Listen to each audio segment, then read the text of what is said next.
Assalamualaikum warahmatullahi wabarakatuh. Selamat datang kembali di live saya kali ini ya rekan-rekan. Oke, jadi pada kali ini saya akan mereview bebek petelur saya ya, yang sudah umur sekarang 12 hari. Alhamdulillah semuanya sehat dan apa nanti perawatan yang saya berikan agar bebeknya itu sehat-sehat, tidak ada yang mati.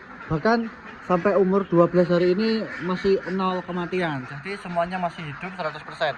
Apa saja triknya dan perawatan yang saya berikan, pokoknya simak terus video kali ini agar mampu paham terhadap apa yang saya sampaikan. Oke, langsung saja. Jadi yang pertama yang harus kita persiapkan kalau ingin beternak bebek dari kecil itu adalah ilmunya rekan-rekan, karena kalau tidak ada ilmunya pasti nanti peternakannya banyak yang mati, trouble, kemudian perawatan kurang bagus dan mengakibatkan sakit seperti itu. Jadi usahakan kita dalami dulu ilmu penanganannya ya, seperti itu. Kemudian bebek selama 10 hari itu saya berikan atau saya kasih di box brooding yang sudah saya pernah reviewkan di video sebelum-sebelumnya ya, itu box brooding selama 10 harian.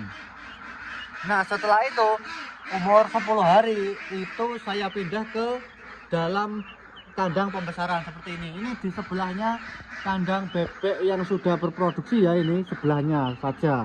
Nah, jadi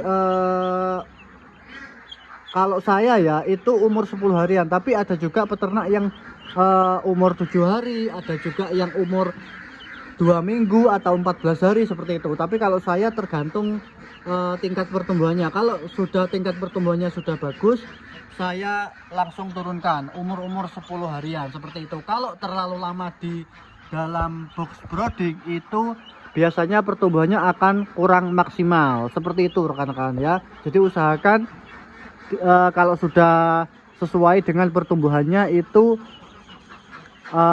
langsung kita pindah saja. Kemudian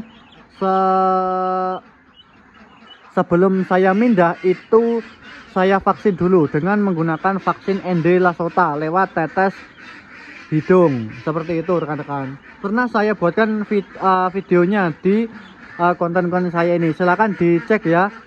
Pokoknya lewat lewat tetes hidung kalau pertama ya, nanti setelah selanjutnya mungkin lewat air minum bisa gitu. Pokoknya kalau yang pertama lewat tetes hidung kalau vaksin ND Lasota pertama kali seperti itu rekan-rekan ya.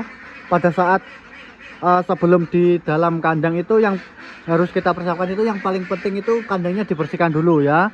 Kandangnya yang ini dibersihkan, kemudian jangan sampai ada bangkai, jangan sampai ada hewan-hewan kecil. Takutnya kalau bebek itu makan hewan kecil nanti akan lumpuh dan akan mengakibatkan kematian. Jadi usahakan ini apa namanya, jangan sampai kandangnya itu kotor atau ada hewan-hewan lain ya, seperti itu. Kemudian ini kandangnya juga tidak terlalu lebar ya, cuma sepetak saja. Pokoknya saya sesuaikan dengan pertumbuhannya rekan-rekan ya, saya sesuaikan dengan pertumbuhannya. Soalnya kalau kita buat selebar mungkin seperti ini ya, dilebarkan nanti kedinginan bebeknya. Jadi usahakan dibuat sedikit-sedikit dulu. Nanti kalau setelah bertambahnya umur, bertambahnya bobot badan, bertambahnya bebeknya itu lama kelamaan nanti pasti akan dilebarkan seperti itu. Tapi selama ini pokoknya segini dulu lah ya. Kemudian untuk minumnya juga masih pakai tempat minum seperti ini ya. Dan ya tentu kalau tempat minum di dalam kandang itu pasti akan membuat kandang menjadi becek, itu wajar, tapi tidak terlalu signifikan rekan-rekan beceknya, jadi masih tahap aman gitu ya. Kemudian untuk air minum dan pakan itu masih loss saya, jadi masih full 24 jam harus selalu ada pakan dan selalu ada air minum. Kemudian untuk vitaminnya juga ya tidak ada rekan-rekan, saya full menggunakan air putih biasa kalau untuk DOD bebek ini ya, seperti itu.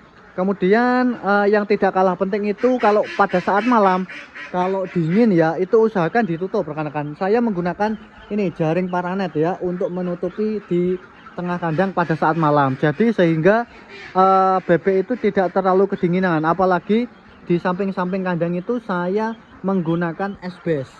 Nah ini ya, jadi insya Allah tidak terlalu dingin lah untuk bebeknya, seperti itu ya. Untuk lampu sendiri saya sudah menggunakan lampu yang ada di atas ini ya, yang menggunakan lampu biasa. Jadi kalau sudah umur 10 hari ke atas itu biasanya saya sudah tidak menggunakan lampu penghangat, lampu biasa saja, insya Allah sudah bisa terang, seperti itu rekan-rekan ya. Pokoknya perawatannya yang paling penting itu ya, pakannya juga jangan sampai kehabisan, minumnya juga, kemudian kondisi kandangnya juga sudah bebas dari kuman, bebas dari hewan-hewan kecil. Insya Allah nanti aman rekan-rekan bebeknya ya. Tinggal kita cross check setiap harinya, kalau ada yang lumpuh baru kita sendirikan gitu. Soalnya bebek kecil ini sangat rawan lumpuh rekan-rekan, entah lumpuh karena makan makanan hewan kecil atau karena kekurangan mineral, seperti itu. Jadi kita cross check terus ya, atau kandang becek juga bisa menyebabkan bebek lumpuh ya. Jadi kita cross check bersama-sama nanti. Pokoknya alhamdulillah sekali saat ini masih 0 kematian, artinya 100% masih hidup. Pokoknya terus saya update ya perkembangan bebeknya ini di video-video saya di YouTube ini. Jadi silakan bagi rekan-rekan juga jangan lupa di subscribe channel YouTube saya ini, seperti itu. Oke, itu dulu rekan-rekan video saya kali ini, semoga bisa bermanfaat ya. Saya doakan sukses selalu. Saya akhiri, wassalamualaikum warahmatullahi wabarakatuh. Terima kasih.